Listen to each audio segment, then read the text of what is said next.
the floodwaters rise, if the virus spreads, if the bombs go off, these men are ready. 4 Marines who know how to survive. Joel Stevens. I was actually there on 9/11. I saw how society broke down very quickly. Mark Puhali. In the Marine Corps, we're taught to thrive in chaos and operate in a chaotic environment. Mike Kozaliski. I have a lot of ground combat experience. Definitely saw a lot of death. You never have your guard down. And Jimmy Kimball. You have to understand being self-reliant or you're in trouble. Their headquarters, Forge Survival Supply. Come crisis or catastrophe, their technique, improvisation. They know that in an emergency, high tech is high risk. Their mission, using the stuff on hand and a fighting spirit. They teach, then test their clients how to survive. Next. 1, 2. A prepper family shops for bunkers. Security's, a concern. Yeah, you no kidding live out of this. This is home. Yeah, okay. A full-time woodsman needs serious security. A prepper who claims to have a special ability. And I could talk to animals. Really? And a novice in New York who's in for a surprise. Just break their neck just like this, okay?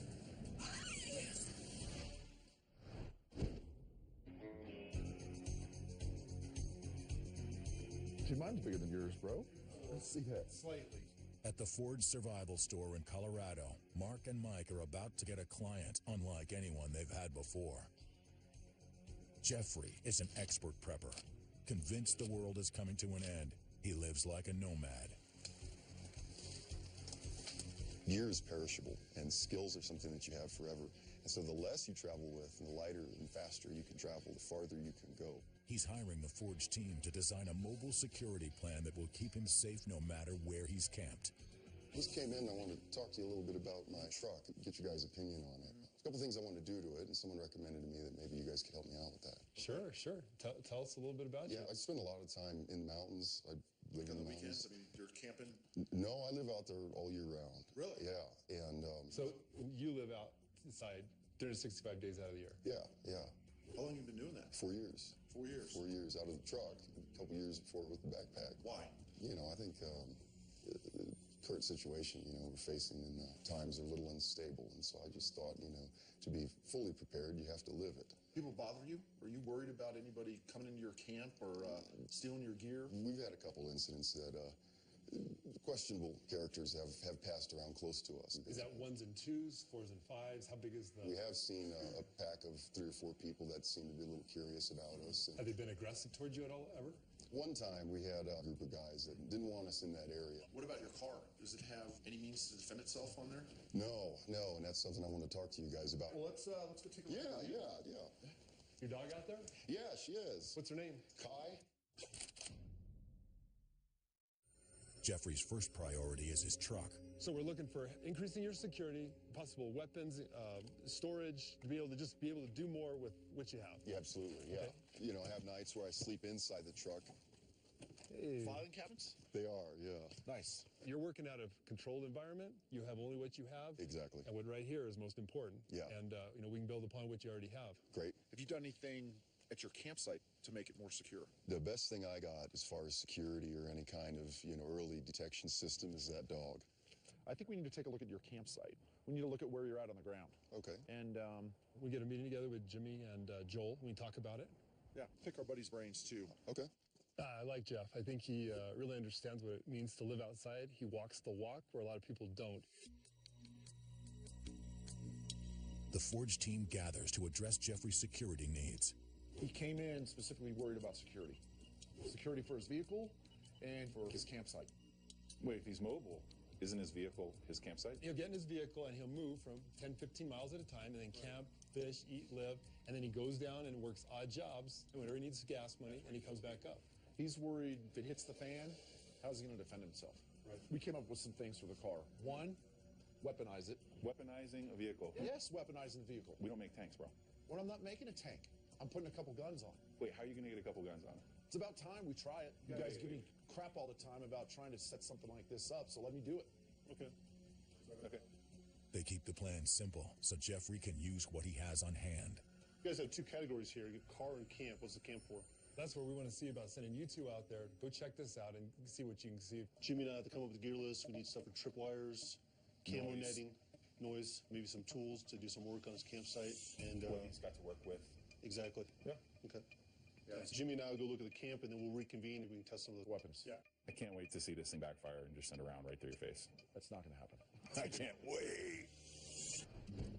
Before they begin working with Jeffrey, another prepper, Liana, a mother of 7, arrives. I am concerned that there's climate change. The problem is we're having higher heat, less water, and when this happens, then crops aren't going to grow. And when crops don't grow, you don't have food. And when people don't have food, people panic. Liana has hired the Forge team to help her assess her options for buying a bunker to protect her family. I'm looking at maybe doing some sort of a bunker for my home. We have tornadoes in our area. I have lots of children, and I want something to keep them safe. sort of like a doomsday type bunker. Yes, Liana, tell me, what is your vision of what you would like to have? I need a place for them to sleep, a place for me to cook, and because it's a big family, it can't just be a single cooktop. I need a place to store all the food that we need to eat, and hopefully maybe a separate room so people can get away. Mike's experience with bunkers tells him that Liana's request is unrealistic. Well, I'll tell you, what you're looking to put your family in is going to be more difficult than you've ever thought of. The reality of it is you're going to be claustrophobic. You're going to have sleep deprivation. You're going to lose track of time. No situational awareness. There's going to be no separate room. What happens when one of them gets sick with diarrhea? It's going to spread to everyone else, and everyone's going to be sick. That's going to stink too. I'm serious about this. This is the way it's really going to be. too. You're painting a doom and gloom scenario, and I think she's talking about All right. Well, you know what's going to settle it? Are you by yourself today? No, I have some of my children with How many me. did you bring? I have 5 of them with Oh, me. 5. Excellent. Why don't we go to a little setup that we have that might be able to prove the reality of what this is going to be? do a little simulation. How much time do you have? I've got the whole day. Great. The team takes her to a bunker they've outfitted to show her what life with her children in the bunker would be like. Look at that. I love that. The oldest takes charge, gets them out, you're just supervising. The Forge team strives to give the best advice to their clients, not just to sell products. Before I open this, I want to know, what do you think you're going to see when I open this? A little mini house. Okay, Things for storage usage. let's go ahead and take a look. Oh, It's a college dorm. Home sweet home. You've got a light, a fan, so a little bit of electricity, some places to sit. You talked about having a privacy area. There it is. Also doubles as the bathroom. And this would be a great temporary situation for tornadoes, which is what you're kind of worried about. But long-term situation, living in one of these shipping containers.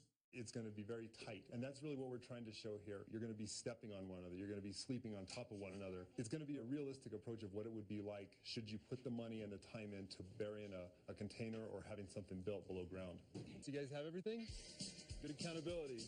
1, 2, 3, 4, 5, 6. ask how long we're going to be in here. 7. How long are we going to be in here? We'll have to see, little man.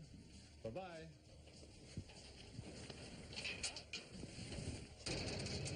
They have no idea what they're in for. Good luck. Some of the things you need to be prepared for in order to survive is, number 1, have a good mental state. All right, it has to come from right here before anything else can happen. Elijah, you want your teddy bear? They're all sitting nice and neat, but that ain't gonna last for long. Give me another 30 minutes. They're gonna come out, get me out of here, get me out of here. Go ahead and open yours. I have a feeling I should keep my flashlight attached to my belt.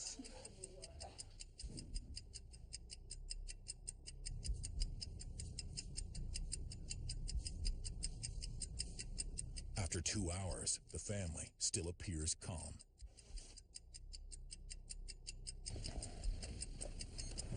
So what do you think? I think they're a little tougher than we think. Yeah, I think so too. That's good. Stand by. The power's going out. Where's your flashlight, Elijah? Go get your flashlight. Ah, there's the red one. Just wanted to see how you're doing in there. We're working on it, and just to make sure you all are okay. Yeah, it's getting hot in here, and luckily we have some light sources. So they've been sitting here quite a while. What do you think we could do to kind of spice them up a little bit?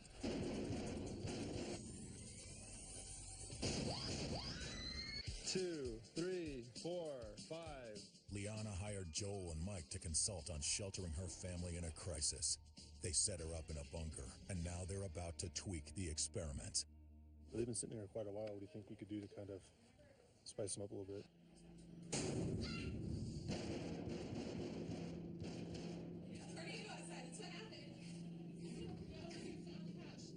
Nothing like a little bit of chaos. Mike and Joel are adding stress to simulate the chaos the family could feel in a true catastrophe. Stand by.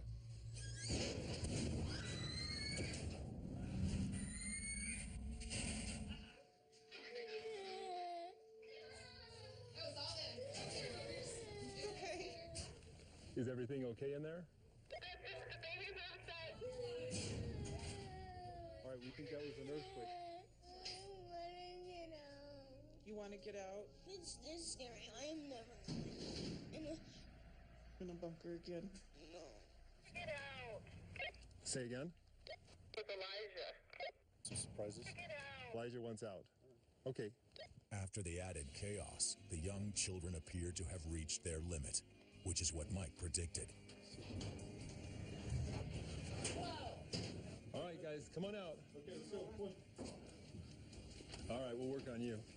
You really exceeded our expectations going in. We bet about 20, 30 minutes. You lasted a lot longer than that. So you guys are true survivors. Oh, it was easy to keep them entertained at the beginning, but everybody got hungry, and the lights flickering was fun at first, and then not so fun. Right. And Okay. boy, the heat was unbearable. What was the thing that scared you the most? The light flickering, the part when it tipped, and all of it. You did great, though. You did great. The bunker test led Liana to reconsider her options for protecting her family. The team will now work on a more suitable solution.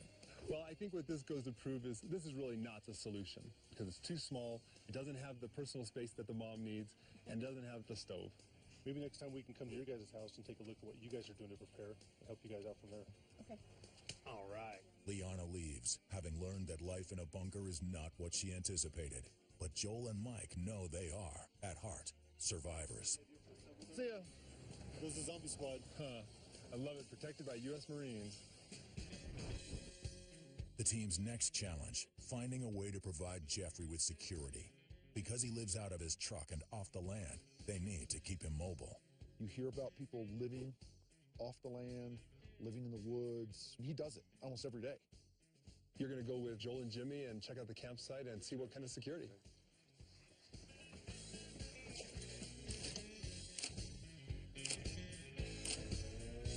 Jimmy and Joel drive with Jeffrey to his campsite. It's deep in the Rockies and hard to find. If you have an emergency out here, there's no 911, there's no help, no nothing.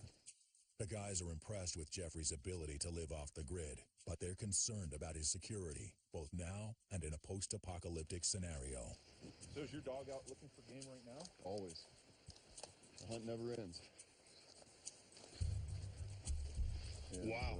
Did you put this up by yourself? Yeah. This is awesome. Wow. Store my gear in here, do most of my cooking in here, and if the weather really kicks up, Wow, that's sweet. I'll stay in there. Oh, wow, you got tons of... Yeah, it works really nice. You can very comfortably fit 3 in here. This thing's pretty amazing. This is amazing. You know, I don't think I've ever been in a real TV before. It's, you know, obviously ancient design used in all parts of the world. Portable, it's lightweight, it's very efficient on heat and space, and you can keep it really warm in there with a very small fire. So this is easily take up, take down, set up somewhere else. Should you move on? Yeah. Oh, awesome. It's hard to beat something that was designed over a period of thousands of years. Right. For his weaponry, Jeffrey also relies on an age-old technology. The slingshot? Yeah. This is your weapon of choice. If you just keep an extra set of bands on you, you can use this possibly indefinitely and for any size game you can think of. Show us how it works. All right. I'm interested to see it. I want to see this thing rip. Hardcore preppers like Jeffrey don't want to rely on bullets that may become scarce if the end comes. And a carbon fiber arrow with a broadhead. The arrow goes in the pocket, pretty much, usually with the odd fletch up. It's technique. Just like a bow, you want your regular anchor point. Nice. Mike and Mark have an unusual challenge.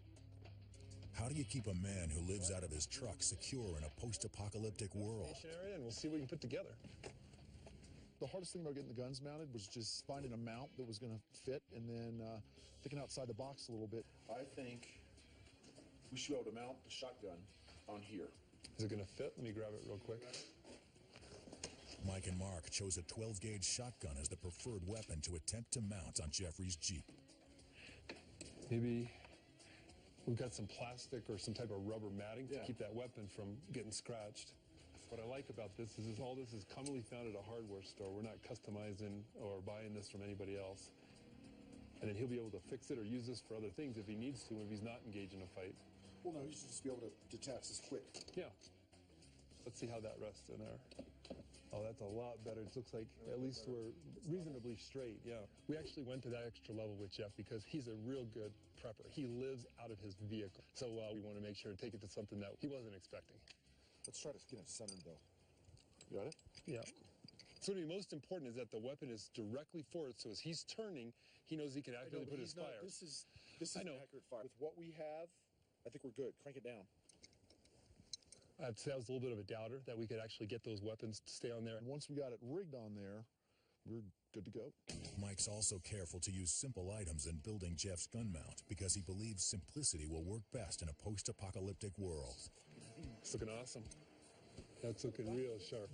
And I think Jimmy C will be eating crow when he sees this. This is nothing like he could even envision. The way it's mounted and the stability for the recoil, you could almost put any type of weapon on this. Absolutely. To fire the gun from inside the truck's cabin, Mark and Mike have come up with a low-tech solution. Yeah, just a simple bike brake. Yeah. All right. Want to mount? Yep. Test fire? Yeah. Oh, there we go. That's good. Yeah. Just a little creative thinking, but we got it done. That's great. Now we'll take a saw to this PVC and we'll have it just long enough that it'll set right inside the window and he can use it as he needs. They put the finishing touches on Jeffrey's vehicle before heading out to the campsite. All right. I think it'll work. I think we're set. All right, let's roll, Cos. You're going to be excited about this. Oh, yeah. I think old Jimmy C is going to be awestruck. Back at camp, Joel and Jimmy are making some alterations of their own.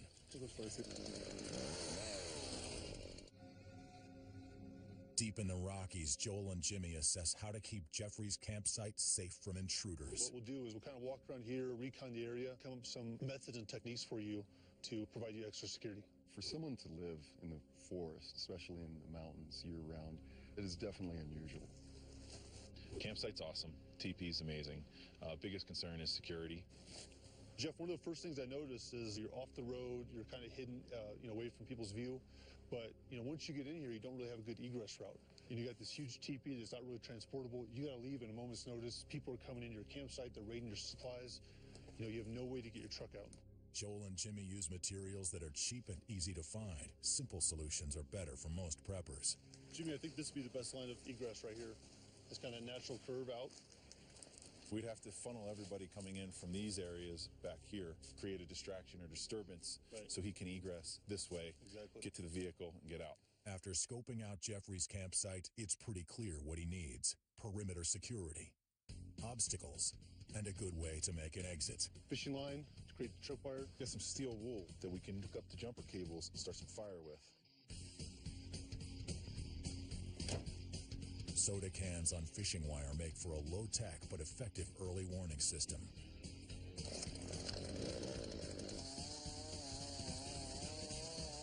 The team is clearing a path through the woods so Jeffrey can escape if he's attacked. To do so, they must remove some damaged trees.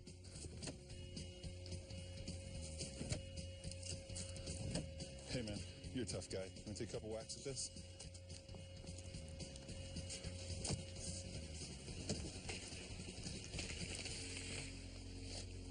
Two hits, baby, 2 hits. That's an egress route. They gather up the dead trees to use as obstacles for further protection. How about we plant it right here, wedge it right up against this tree? They place the logs so that any potential attacker would be guided into a kill zone. Next, they construct a low-tech early warning system on the perimeter of Jeffrey's camp. We really have to set up the operation listening post. We're going to use tripwires, we're going to use cans, we're going to use something to make noise. For the noise and the disturbance piece, we're going to take fishing wire, soda cans, some pebbles, just to make some noises. The clank, clank, clank of a soda can is enough, but we're not going to put them all next to each other because people can see that. Simple fishing wire, run it through the loop, and bury them, keep them low to the ground. Again, you don't want people to see them coming, but as they trip over it or something happens, you can hear the jangle. I'm going to go set these up, and then you guys are going to work on the tripwires. Tripwires, correct. Okay.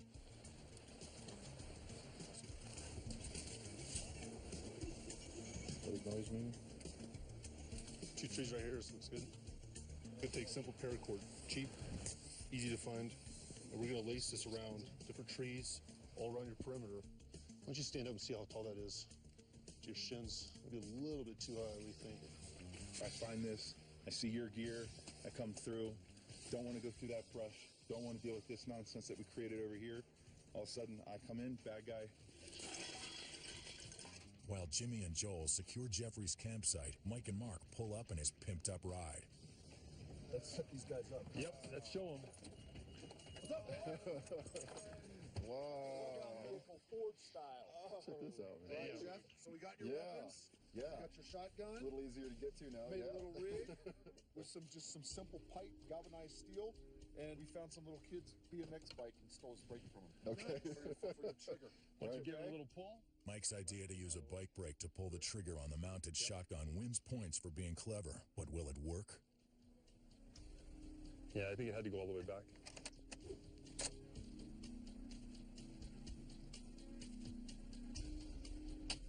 Cool, huh? Yeah. And also, we found, you Look at said that. you want to be able to redistribute your load you're carrying in case you need to rack out inside your vehicle. So we found this rack. Wow. What we did is we mounted light, and we've also got a small caliber rifle on there, and swivels. That's awesome. All right. That is awesome. Why did you jump in? Yeah. And see how it fits you? Yeah, brother. There you go. Boy, that's pretty neat, man. I like that light too. That's handy. Yeah, it'll get me on target. Absolutely. I stand corrected. We'll put some rounds downrange. Oh, you know it. Jimmy C was thinking that Mike and I could not get the guns mounted to Jeff's vehicle, and we pulled it off. You know, took us a little creative thinking, but we got it done. A live fire gun test has its risks. The shotgun's first round will be fired by the client. Come on, they're coming for you. Come on. There you go, get it. Come on. Get it. Let's go. Hurry, take it down. Mike and Mark have put together an ingenious weapon system for Jeffrey's truck. Now, it's time to test it for real.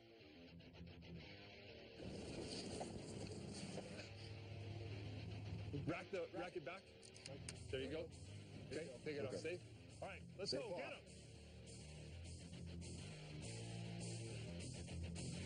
Kill it. Come on. Put him down. Come on, they want your stuff. Once Jeffrey is familiar with the mounted gun, he is extremely accurate.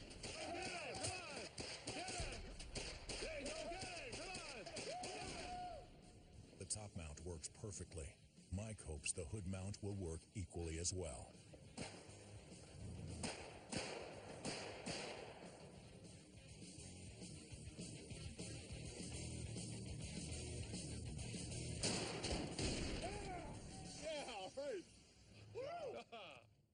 I think Jeff walks away with a little bit more clarity about what he needs to really be safe. Because when it all goes down, other people are going to come out for his stuff. The skills that I learned from those guys today are just priceless. Never fired a mounted weapon off a vehicle, and that was great. I wasn't really sure how that would work out. Well, they didn't think it was going to work. Hey, stay corrected. The next day at Forge headquarters, a new customer, Lloyd Neal, arrives. Lloyd is a former staff sergeant who was wounded in battle. A Native American, his spiritual experiences have led him to believe that there are dark times ahead.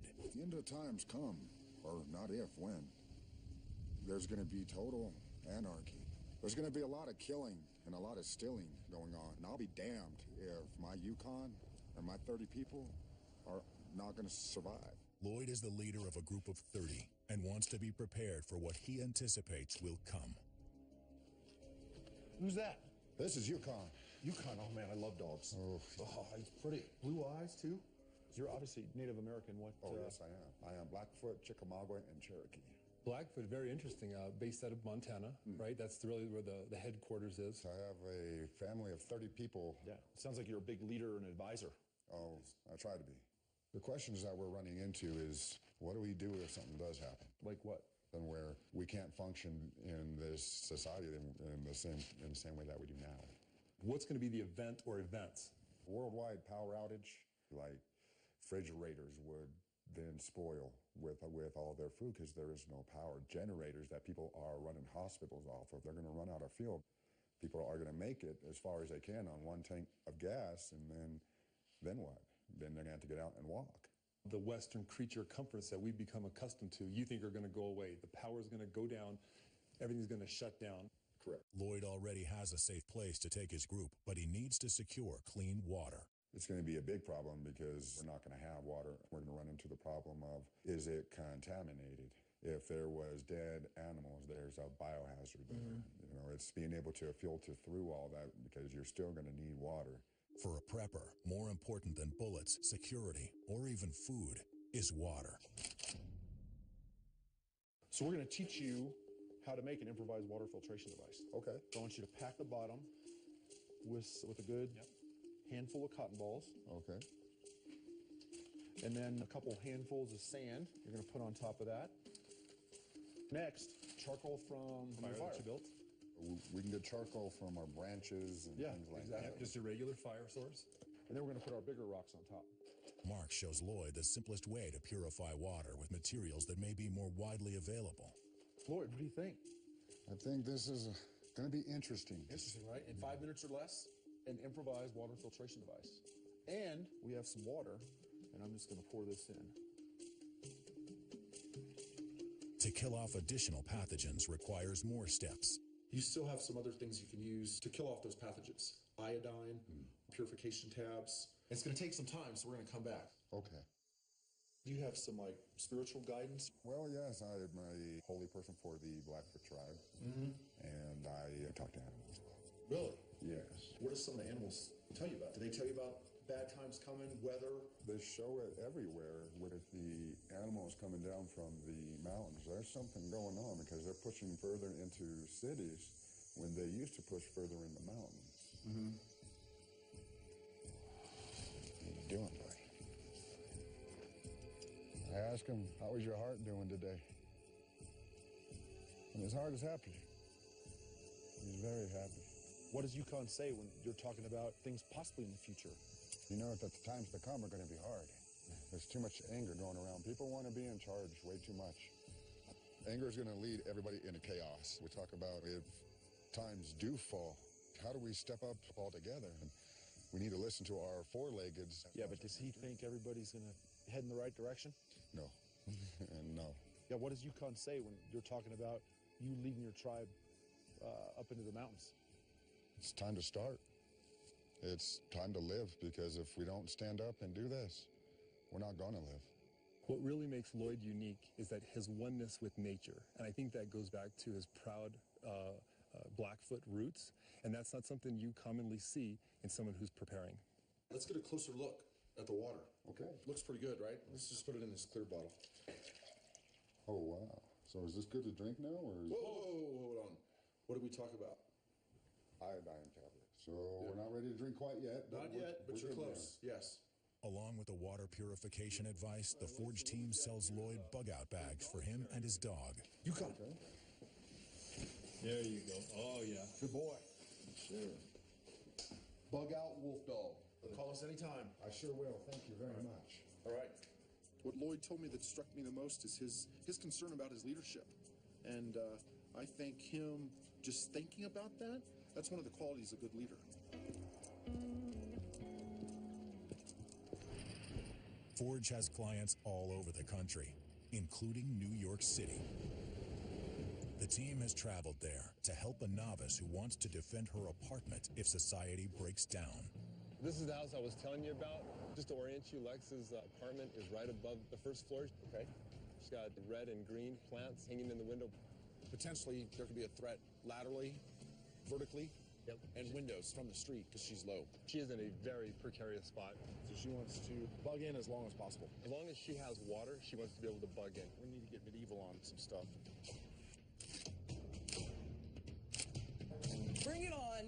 You're not coming in my house. It's not going to happen for you. So come try. Lexi believes that the world as we know it will collapse in a few months. She hires the team at Forge to help her prepare her apartment for the coming catastrophe. Hey, Lex, how you doing? Basically, in a nutshell, in my opinion, the New World Order is a group of global bankers who want to create a one-world government, and in order to do that, they need to destroy every sovereign nation, wreck it, and then control it. I don't want to be wrecked and controlled. I like my life the way it is. Lexi is determined to do everything she can to be prepared. In order to prevent my whole way of life from being destroyed, I need to prepare myself to fight it. With survival and preparation, you need to be fit, you need to be mean, and you need to be smart, okay? I think you look pretty fit, but we're going to talk about the mean part and the smart part. You're going to bug in for a while, right? Okay? So we need to get mean. You want to get in the mind of your enemy, your adversary, okay? Lexi's in for a rude awakening.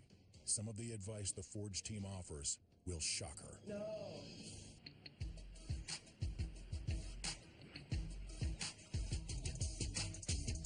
Despite its hazards, Lexi wants to stay in her Manhattan apartment in a catastrophe, but she doesn't know how to do it safely. She's hired the Forge team to show her how. This apartment is probably one of the worst places you want to be because of the landing, the fire escape, the roof. Mentally, she's preparing, but she does have room for improvement. The team has a big challenge, finding a way to make Lexi's home defensible, all while using simple, easy-to-find items. The team's first stop in readying Lexi's apartment for a bug-in is a hardware store. It's more than just for your weekend projects. There is more equipment here than most people recognize for survival. Hatchet can be used as a fighting tool, also a cutting tool. You can never have enough hand tools. You're not going to have power is what you're going to assume. You don't want to be dependent on creature comforts, batteries, electricity. There's no need for that. Now we've got a lot of different sizes of nails. You can put them into a board, you can put them into a bat.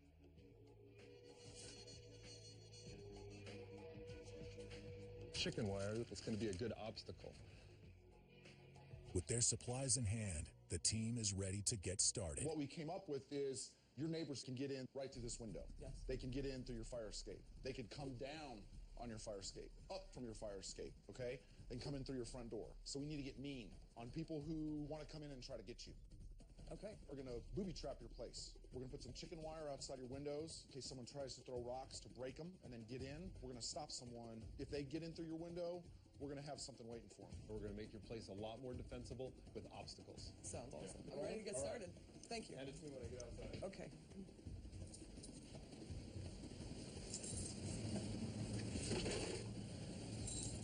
I want you to staple this wire in around the perimeter of the window. A little higher.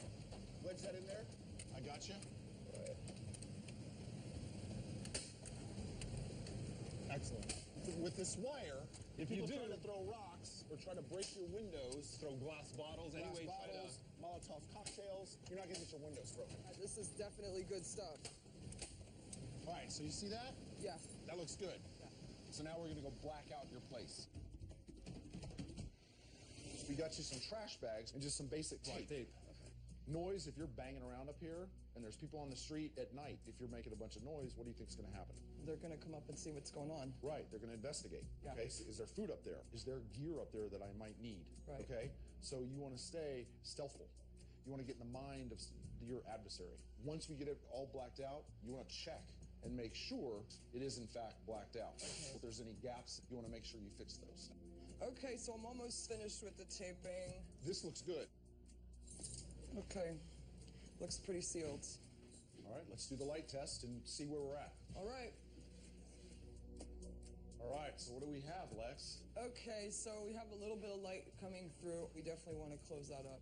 If light gets in, then light from Lexi's apartment will also leak out, revealing her location. You can see how someone looking in, even though it's minor, some light could get through. Yes. Attention to detail is the difference between life and death. What we like to say in the military is you're constantly improving your position, constantly improving the Lex Fortress. You blacked out the room well. You got chicken wire up to stop bottles, rocks. Now remember what I said about someone trying to come into this room? Where's your likely point of entry? This room is this window right here. There's a landing, and it's accessible by other apartments in the building. Yeah, I agree with you. And I think Mike would agree too. We made something for you. Wow, that's serious. We made you one, but you would probably make a few more. Who tries to come in is going to get a little surprise. That looks effective. Right. Yeah, that looks good. You don't need to have it out all the time. This is slip between the refrigerator and the wall. Then take them as space. For the next step in turning Lexi into a badass, Mike is in charge. Break their neck, just like this. Lexi's home is being fortified for a bug-in. The next step for the team is to add some exterior defenses. What are some things you could even put on the roof on the outside of the window? What about breaking some glass bottles out there? Cans, any early warning things you could have? Stuff you have at your disposal. Anything just to make noise so I would hear some Exactly. Mark shows Lexi how to use scavenged items to build her security. There it is. Perfect. Perfect. You know what's great about razor wire? If you saw this around your windows or in your fire escape, what would you think? I would think that that person is prepared, and I might want to find an easier target. Right. You want me to look up there and say, fortress. Yeah. What's behind that razor wire? Right. Whoever's in there, they have their together. Yeah. That's what you want to be thinking constantly. Okay. Okay? All right, watch, Lex. We don't want to get cut with this.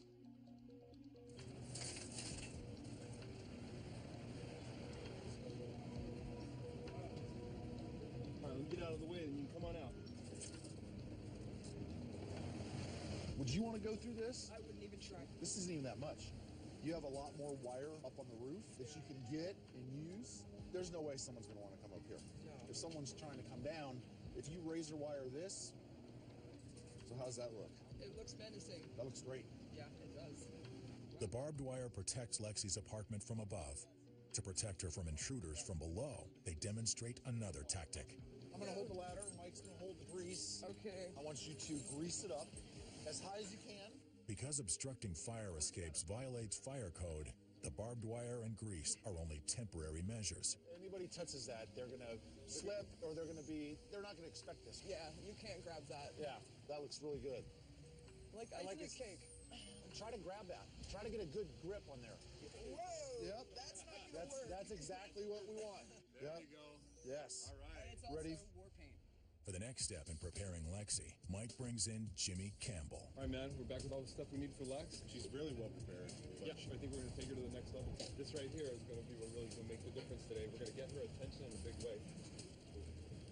Lex is a vegetarian, and that's going to be a problem, especially in a survival situation, because you're going to eat what's given to you, what you're able to take or you're able to get. And so if that means she's going to have to eat meat, she's going to have to go back to eating meat. Otherwise, she's going to starve to death. And that's the bottom line. Brought a little treat for you today. Okay. We are going to catch a pigeon. We're going to set the trap up. Hopefully we get a pigeon.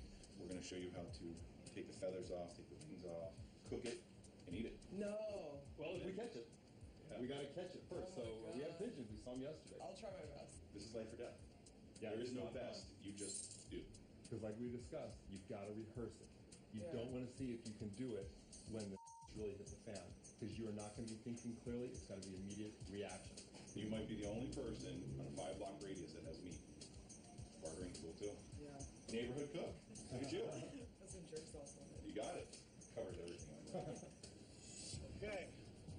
We're up on the Where do you think would be a good place to put it? Well, I guess you would say probably by the water, right? You also want to look for feathers, droppings, things like that. That's where they've been before. Let's look at how the trap works. Simply going to line the bottom with bird seed. Bird go in, bird eat food, bird's trapped, unlock, take care of business. And you eat. This is going to be a test of how strongly you really believe you're prepared to be a prepper. Been vegetarian for over 20 years, so it's going to be tough. I've never had to do anything like this before, so I'm just going to try. That's all I can really do. Are you a badass? Can you take care of yourself? I can take care of myself. Nothing more dangerous than a woman who believes that, too. Yeah. Good. Oh, pigeons. They came. We got 2. Great gift that keeps on giving. Great.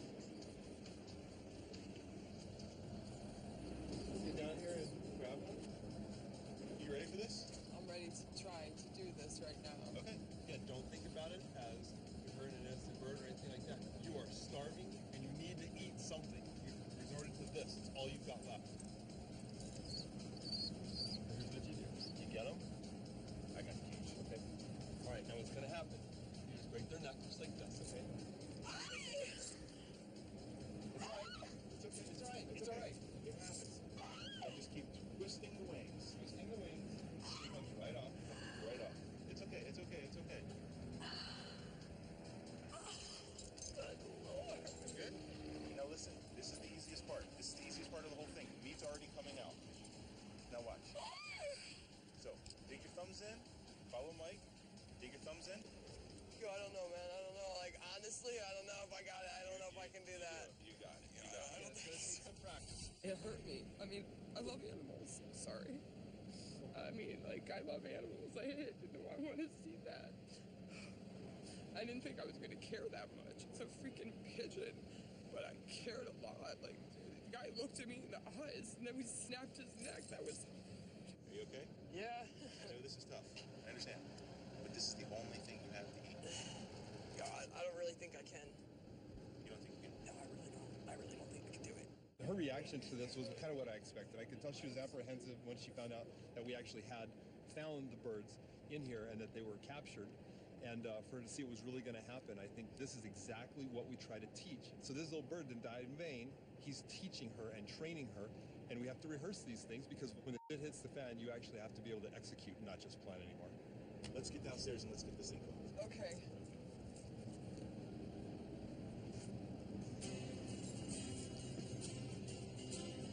Hey, guess who's taking the first bite? I am. Just give me a little piece, please. Okay. You're going to put some hot sauce on it? Yes. All right. Knock it out, sister. All right. This is 22 years of vegetarianism down the drain. Okay. All right, guys, here I go. Good for you. Yeah. How's it taste? Can you get over it? Kind of tastes like chicken.